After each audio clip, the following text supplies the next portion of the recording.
And the politics should be, for women's liberation, that a woman should be free to be whatever kind of woman she wants to be. Alrighty, hello everyone who watches or clicks on this video. I do have a problem with the statements made at the beginning of this video, and while they may seem rather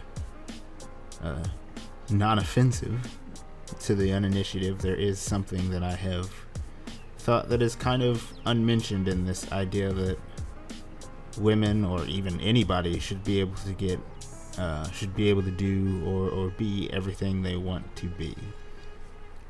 I do find that this is kind of a subversion of the concept of liberty, because another thing that's mentioned in this video, it's a pretty long video, but further in this video they also discuss how that women should be able to be CEO women. They also should be able to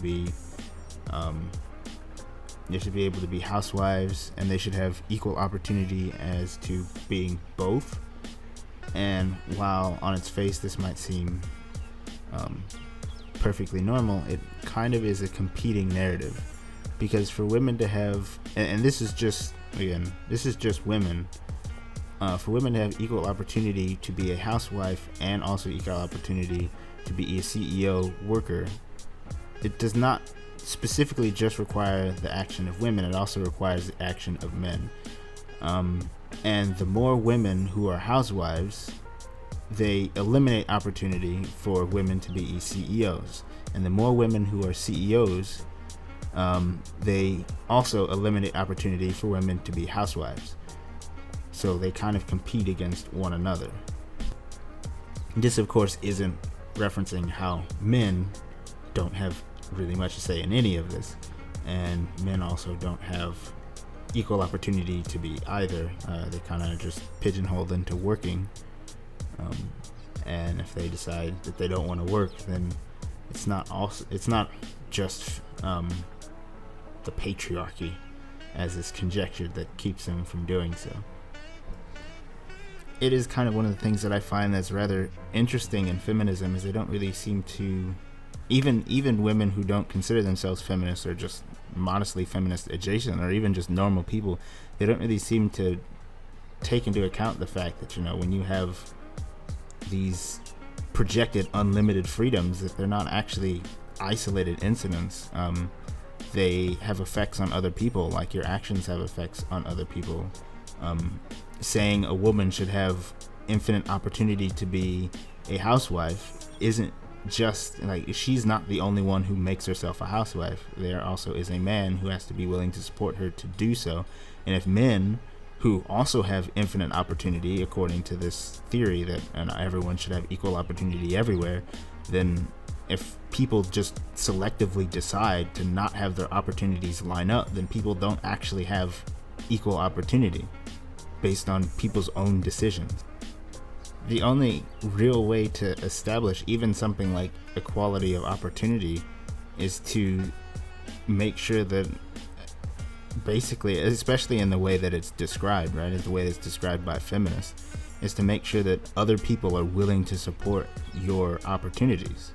Because if other people aren't willing to do it, then it just doesn't happen. Which means that you actually do have to control people to establish even equality of opportunity in many aspects. I'd ultimately be curious, because I don't particularly have an answer. I don't really believe in equality full sail. Like, I don't think we have equality under the law. I don't think we have equality of opportunity. I don't think we're pushing for or pursuing equality of anything. I view this largely as just whenever men have something and women don't have it, then we're gonna cry equality until somebody breaks.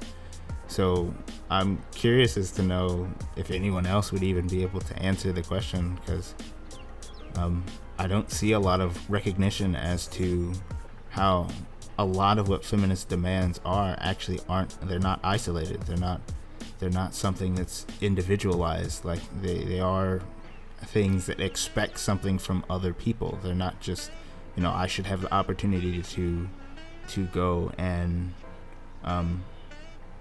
say ride a bike on Sundays. Like, even when it comes to women in the workforce, you have issues like maternity leave, which I'll do a full video specifically on maternity leave, because I have a large amount of issues with maternity leave. But they don't leave it at just, if women should have equality of opportunity just to join the workforce, because there's also, there's issues with that. I mean, if women have equal opportunity to men to be in the workforce and to also not be in the workforce, but men only have the opportunity to be in the workforce, then you actually kind of don't really have equality in any real sense. You have women with the ability to do whatever they feel like, and men who, if they don't actually succeed in the workforce, kind of just get forgotten. So you don't really establish much of anything with those particular brands of equality. And just for furthermore, since feminism has really not had much of an answer for this for over 50 years, and the fact that it is a real thing, and I doubt I'm the first person to say this, I do view them as largely disingenuous for not even having attempted to answer the question in any serious way. But that's really all I wanted to say on that one. So, yeah.